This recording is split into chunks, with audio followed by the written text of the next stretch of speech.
It's been 5 years since my father died. My mother, Patricia, and my sister, Caitlyn, still live in the big mansion he left behind in a fancy neighborhood in Westchester County. I live alone in a high-rise apartment on the Upper East Side. It's not huge, but it has a nice view of the trees in Central Park. I work as the head of research and development at MedyFarm Pharmaceuticals, and my days are always busy. I lead a big project to develop a new cancer drug. I'm responsible for a budget of $100 million every year and work with top hospitals like the Mayo Clinic and Johns Hopkins. On weekends, I volunteer at St. Mary's Senior Center. Talking to the elderly people there calms me and makes me feel at peace. But my quiet life started to change when Caitlyn's social media account exploded in popularity. She called it Caitlyn Luxury Life and posted photos showing off her fancy lifestyle. Soon, she had over 1 million followers. People said she was making more than $500,000 a year just from ads and sponsorships. Every day she posted pictures of new Hermes bags, expensive dinners at fancy restaurants, and trips on private jets. With her perfect blonde hair, flawless makeup, and designer clothes, my sister became the envy of so many young women. Mother used Caitlyn's fame to boost her own image in New York's high society. She already had a yearly income of over $1 million from my father's estate. She made sure everyone saw her at charity events and even became a board member of the New York Charity Association. Then, people started targeting me online. Rumors spread. Strangers wrote nasty comments like, "How can someone from such a rich family live such a boring life? And the sister is a disgrace." All of this showed up on Caitlyn's account, but I didn't respond. I told myself I would keep living by my own hard work. One day, Caitlyn announced on her account that she was engaged to James Harrison, an investor. The post got over 1 million likes. James came from a powerful Boston family. His father was the head of an investment bank with strong ties in politics and finance. He looked like the perfect match for my sister, careful about his image and his social status.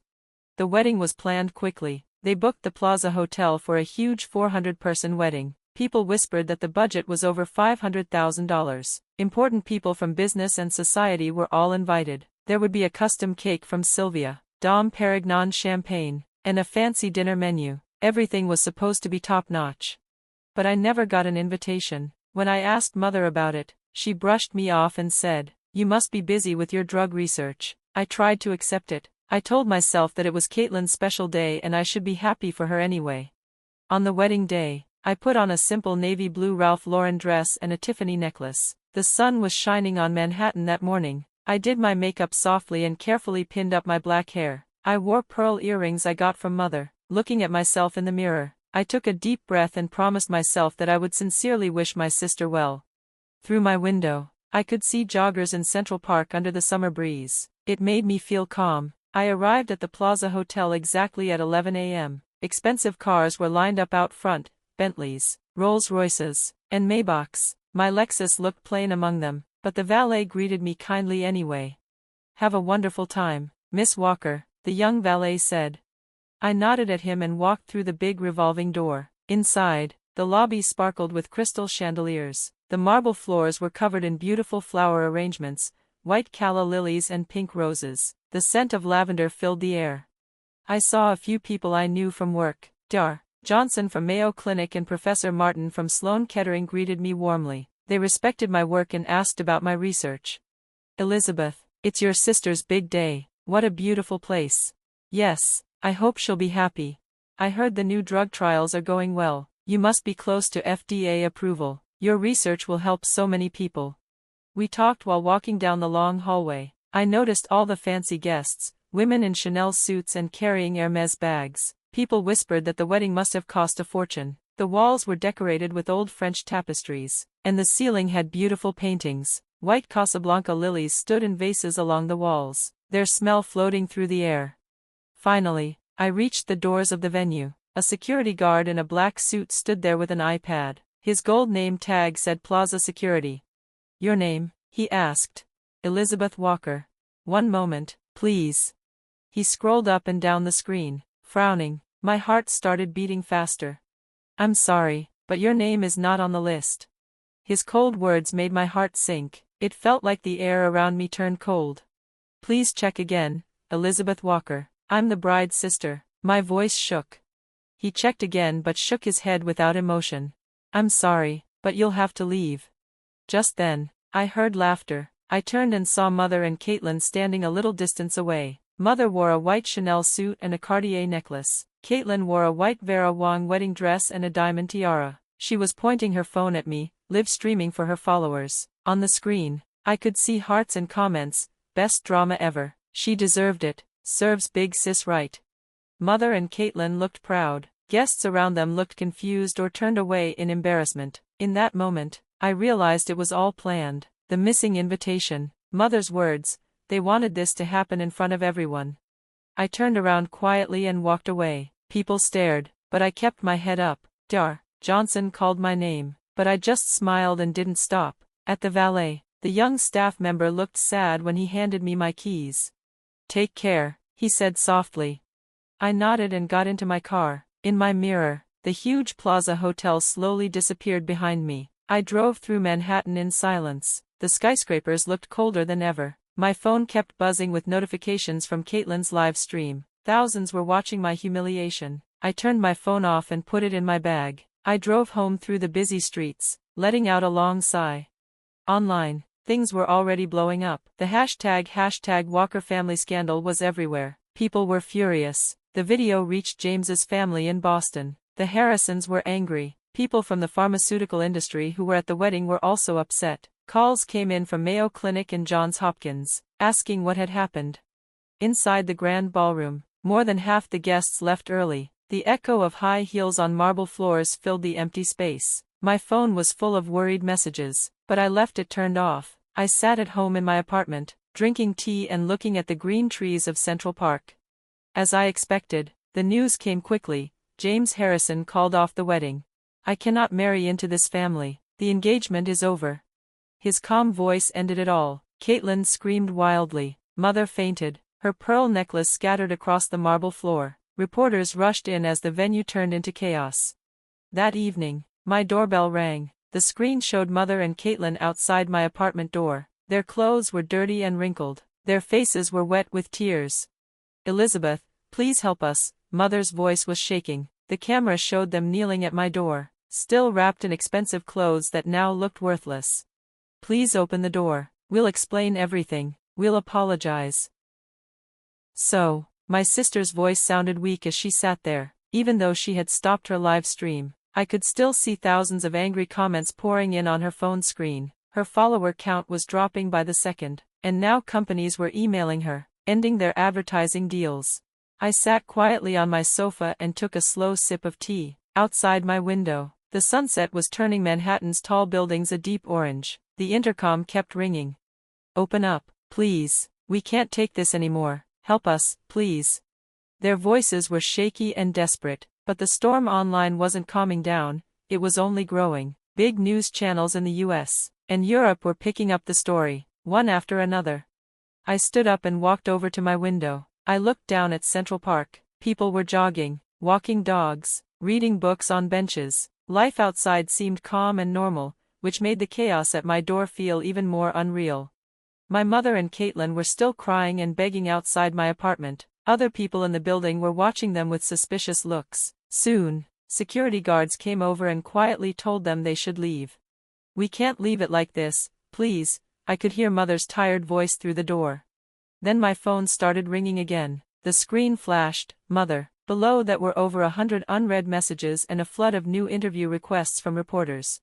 Then something unexpected happened. Someone leaked the security camera footage from the Plaza Hotel. The video clearly showed me being stopped at the door while Mother and Caitlyn laughed and filmed me. The video spread everywhere in seconds and people were furious.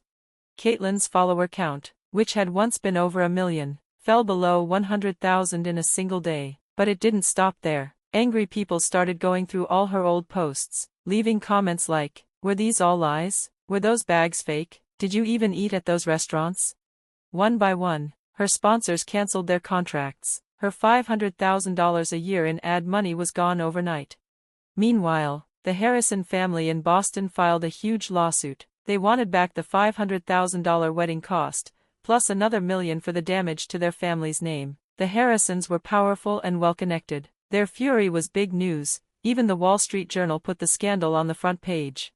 James's father, the head of an investment bank, made it clear, the price for damaging our family's honor will not be small.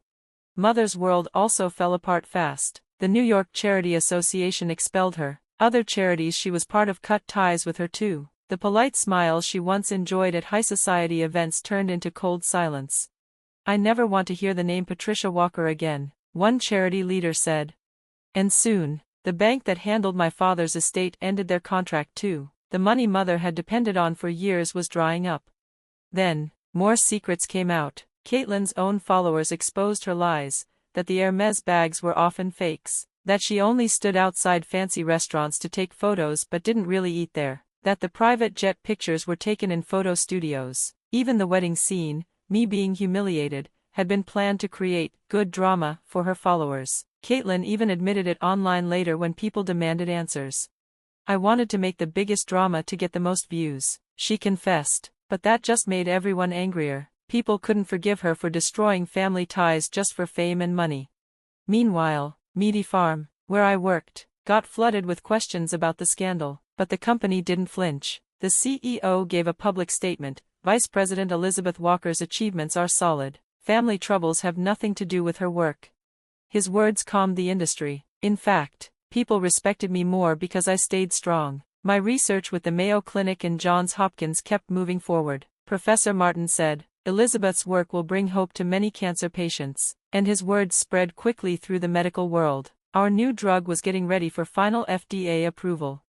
Mother and Caitlyn's lives, however, kept falling apart. They had to sell the big house in Westchester to pay the Harrisons. They were kicked out of every circle they once belonged to. With nowhere else to go, they rented a tiny apartment in the suburbs, hiding from reporters and old friends. In the empty rooms of their new small home, Mother's voice echoed, "How did it come to this?"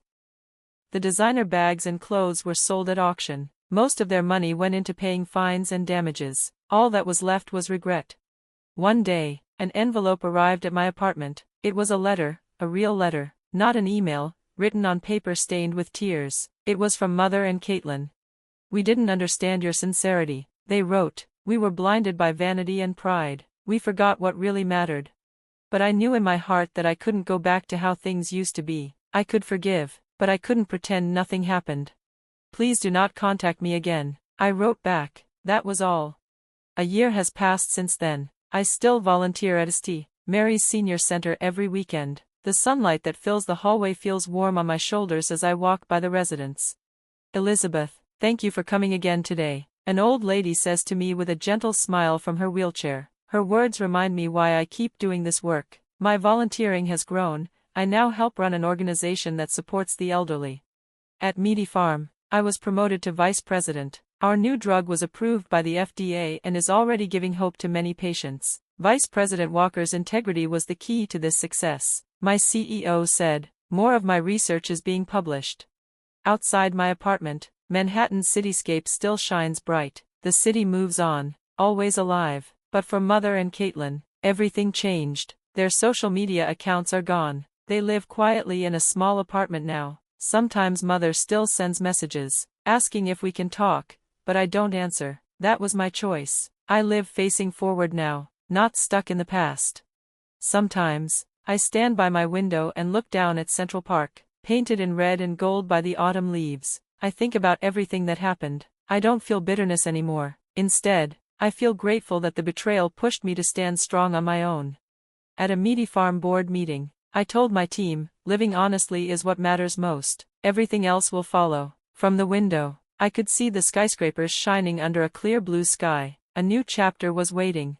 I heard my sister now works at a small accounting firm. Mother stays home and knits. Their glittering world is gone, replaced by something simple. In her last letter, my sister wrote, "There are things more important than money and fame. We had to lose everything to see that." She included a small photo of her and Mother together, no fancy clothes, no heavy makeup, just peaceful faces.